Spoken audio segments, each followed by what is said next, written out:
मैं अदालत च वेख्या 17 साल हो गए ने केस चल रहे। हजरत मैं किले दीदार सिंह तकरीब प्या कर रहा सा, किले दीदार सिंह ते मैं क्या मेरा दोस्त है ओदा 17 साल हो गए ने अदालत च केस चल दिया ते इंसाफ नहीं लब्भा। उन्हें क्या मौलवी जी साडा 41 साल हो गए ने चलदा है। किन्ने साल? जिस मुल्क में 41 साल किसी को इंसाफ ना मिले, मुझे बता जिस दौर में लुट जाए गरीब की कमाई, उस दौर के सुल्तान से कोई भूल हुई है। आप ईमान से बताएं, जिस रियासत में 41 साल किसी को इंसाफ ना मिले, वो रियासत कैसे दुनिया में कामयाब हो सकती? यहाँ चीज चोरी हो जाए तो उसको ढूंढने के लिए कितने पैसे लगाने पड़ते हैं। आज कितने मुसलमान बैठे, ये कैमरों में वीडियो आ भी जाती है, मुजरम मिलते ही नहीं है। और जिसने चोर पकड़ने न्याजी, वो सारे गांव गांव शहर शहर फिर रहा है, चोर चोर कर रहा है। मैं पूछना चाहता इस बनारसी ठग से, जरा बताओ तुम कौम को धोखा देते हो, मौलवियों को कैसे धोखा दे सकते हो? अगर तुम हाकिम हो इस मुल्क के, 3.5 सालों में तुमने कितने पकड़े हैं और कितनों को सजा कराई है? सिर्फ यही कहना कि मैं खुद बेईमान नहीं हूं, सिर्फ यही कहना सीखा है कि मैं यूं कर दूंगा, मैं यूं कर दूंगा।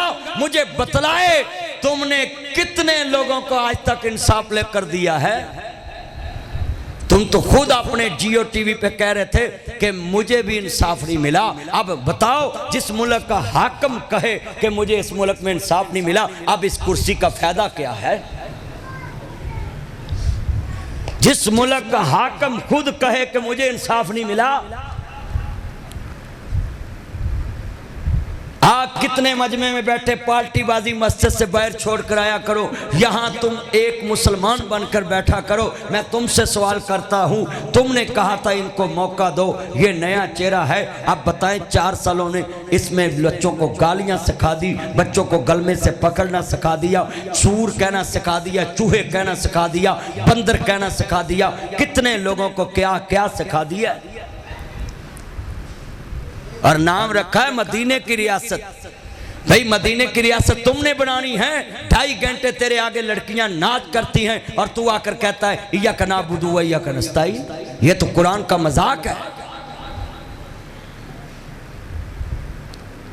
2.5 घंटे तेरी पार्टी डांस करे और तू कहे अमर बिल मरूफ व नही अनिल मुनकर। बताएं, इधर अमर बिल मरूफ व नही अनिल मुनकर लिखा हो और सामने लोग डांस कर रहे हो। ये कुरान से खुली दुश्मनी नहीं है? ऊंची बोले। यही काम मौलवियों ने किया होता ना, इन मुल्हद, इन स्कॉलर, सेकुलर और इन सियासतदानों ने कहना था देखो जी मौलवी अमर बिल मरूफ व नही अनिल मुनकर लिखकर ये डांस कर रहे हैं। इन्होंने तौहीन का पर्चा करा देना था। अब किधर मर गए मौलवी पाकिस्तान में? किधर गए वो मुल्ला जो गली में सड़क में एहतजाज कर सकते हैं, किसी की मस्जिद बंद करा सकते हैं, किसी का मदरसा बंद करा सकते हैं, किसी की इमाम बारगाह बंद करा सकते हैं, किसी का घर जला सकते हैं। इन मुल्लाओं से मेरा सवाल है, अब तुम्हारी गैरत कहाँ गई है कि उधर अमर बिल मरूफ बैनरों पे लिखा है और ट्रकों पे लड़कियां डांस कर रही हैं? ये कुरान की तौहीन नहीं तो और क्या है? दिल के फफोले जल उठे सीने के दाग से, इस घर को आग लगी घर के चिराग से। जिन पत्तों पे तकिया था वो पत्ते हवा देने लगे, ज़बान से कह भी दिया ला इलाहा तो क्या हासिल, दिलो निगाह मुस्लिम नहीं तो कुछ भी नहीं है। आज कितने बैठे हैं, अपनी अपनी पार्टी से निकलो और यहाँ मोहम्मद अरबी के गुलाम बन के बैठो। मुझे सवाल का जवाब आपसे चाहिए, कितने मुसलमान बैठे हैं? बताओ कि ये कुरान से मजाक नहीं है। लामा इहसान अली ज़हीर शहीद रहमतुल्लाह अलैह 31 मार्च को इस दुनिया से गए। 30 मार्च को वो शहीद हो गए, 23 मार्च को हमला हुआ उस पर। मैं सवाल करता हूँ, जब शरीयत बिल पेश हुआ ना तो उन्होंने बोला भी ज़िया तो कुरान की बात करता है, तो लामा साहब आप उसकी मुखालफत क्यों करते हैं? तो इधर बुजुर्ग बैठे हैं, सईद साहब वो बड़े, उनको सुनते हैं। मैं जुमला कहने लगे ये शरीयत बिल बनाने वाले होते कौन हैं? शरीयत तो 1400 साल पहले मोहम्मद मुस्तफ़ा ने मुकम्मल कर दी है।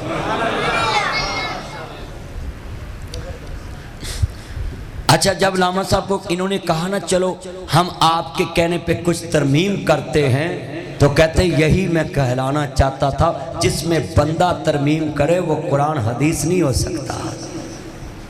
बोलो, कुरान हदीस में कोई तरमीम कर सकता है? यहाँ जो दीन लाना चाहता है उसको नुक्कर में खुड्डे लैन लगा देते हैं, और जो मजहबी कार्ड इस्तेमाल करना चाहता है उसको प्रोटोकॉल मिलते हैं। अब देखें, ये खुले आम मदीने की रियासत का नाम यूज करके मुझे बताए एक कानून इसने कोई इस्लामी बनाया हो? है जी, मैंने इस्लाम फोबिया का कानून पास कराया है। जब नमूसे रसालत की नवी करारदाद का मसला था ना, भी फ्रांस का सफीर निकालो, तब कहता था हम यूरोपियन से तल्लुकात खराब कर लें, हमारी तिजारत लगी जाएगी। अब कहता मैं किसी यूरोपियन को नहीं मानता। जब अपनी कुर्सी की बारी आई है तो कहता मैं यूरोपियन को नहीं मानता। जब मोहम्मद मुस्तफ़ा की इज्जत का मसला था तब तुम्हें यूरोपियन से तिजारत याद सी है। हाथी के दांत खाने के और दिखाने के और चबाने के ढिले पै गए ने बंदे। नासर मदनी ओ मौलवी है, मैनू मौलवी कहते होंदे सी, इहदी हुकूमत आ गई, इन्हें तेनू अंदर कर देना, ही चुप रहा कर। हुण मैनू अंदर करने वाले आप अंदर जा रहे हैं। पर बोलो, मेरे बोलने च कमी आई है? मैं हज का मौजू बयान किया, हज सस्ता आया, पेट्रोल का क्या, पेट्रोल सस्ता आया। मैनू लोग आते हैं तेनू की हुकूमत जिसकी मर्जी हो, मगर नासर मदनी पाकिस्तान में गरीब के हक के लिए बोलता रहेगा। गरीब का मसला रोटी है, गरीब का मसला आटा है, गरीब का मसला बेसन है, गरीब का मसला साबुन है, गरीब का मसला सोना है, गरीब का मसला बिजली है, गरीब का मसला कपड़ा है, गरीब का मसला फ्रूट है, गरीब का मसला खाना है। ये गरीब की चीज़ें जे सस्ती करोगे तो नासर मदनी ताड़े नाल है, नहीं तो लिख लो नासर मदनी अपनी जिंदगी में ये बात रिकॉर्ड पे रखता है, हुकूमत जिसकी भी होगी मैं बरसरे मैदान ये बात कहूँगा। मेरी उधर मुलाकात भी हुई वजीर आजम के साथ, 6 घंटे हम बैठे सरीना होटल में। मैंने जहाँ भी ये बात की है यही करता, वजीरों से मशीरों से लिख लो, गरीब दे नाल खड़ा है, गरीब दे नाल खड़ा रहांगा। ना मैनू कुर्सी दा लालच, ना किसी इकतदार दा, मैं किसी पार्टी दा गल नहीं करता, जिदी मर्जी हुकूमत होवे, सानू कोई जरूरत नहीं। पर हर हुकूमत च नासर मदनी बात गरीब की करेगा, क्योंकि मेरे नबी ने कहा था गरीब के काम के लिए जाना, एक कदम पे 70 नेकियां मिलती हैं। कितने बैठे हैं जरा, मैनू कहते नहीं इन्हें तेनू अंदर दे देना ही, ते मैं तो वे लो इतने बाहर ही लगा फिरना भी मैं चरस वेचदा, मैनू अंदर देना है। 21 साल इन्हें क्या बिल साड़ दो, 21 साल इन्हें क्या हुक्मरान चोर ते डाकू, ते इनू किसी अंदर नहीं दिता, ते नासर मदनी गरीबां दी गल करे तो मैनू अंदर देना है। बल्ले